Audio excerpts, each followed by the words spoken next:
Yo, so my beautiful peeps on TikTok and YouTube, I am just going to do a quick unboxing of a fragrance I picked up. This is Baroque Satin Oud, and the name, guys, you can tell that this is an inspiration of Maison Francis Kurt de Jean Oud Satin Mood. Oud Satin Mood is one that is on my radar, or has been on my radar for the longest time. So I was amazed at Baroque Rogue, which is their rendition of Baccarat Rogue Extreme. Baccarat Rouge Extreme. I'm getting another tongue title.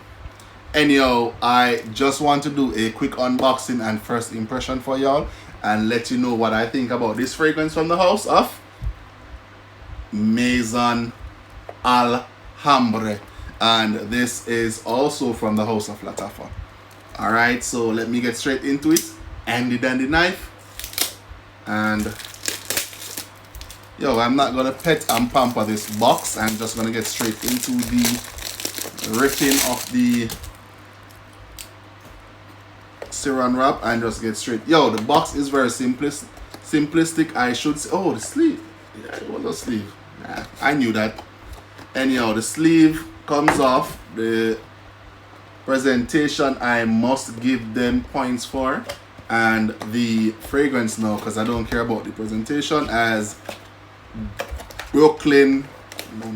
as Big Beard B would normally say, fuck the box. So ooh, guys, the red one is Rogue Extreme and this one is Satin Oud, a darker bottle. Ooh. Yo, I believe this is Turkish Rose. Yo, this one smells, I don't even have to spray it, and I can already tell you that this is definitely Oud Satin Mood. This is going to be my scent of the day tomorrow. Yo, gonna lead. Boom.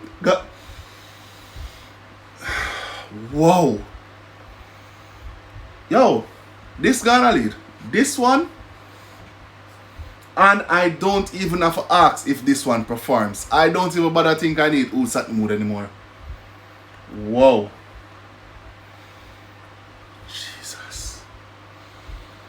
Yo, this smells amazing, guys. If you haven't tried it as yet, I would say get your nose on this one. If you have, let me know what you think about it. But whoa. This is definitely Oud Satin Mood.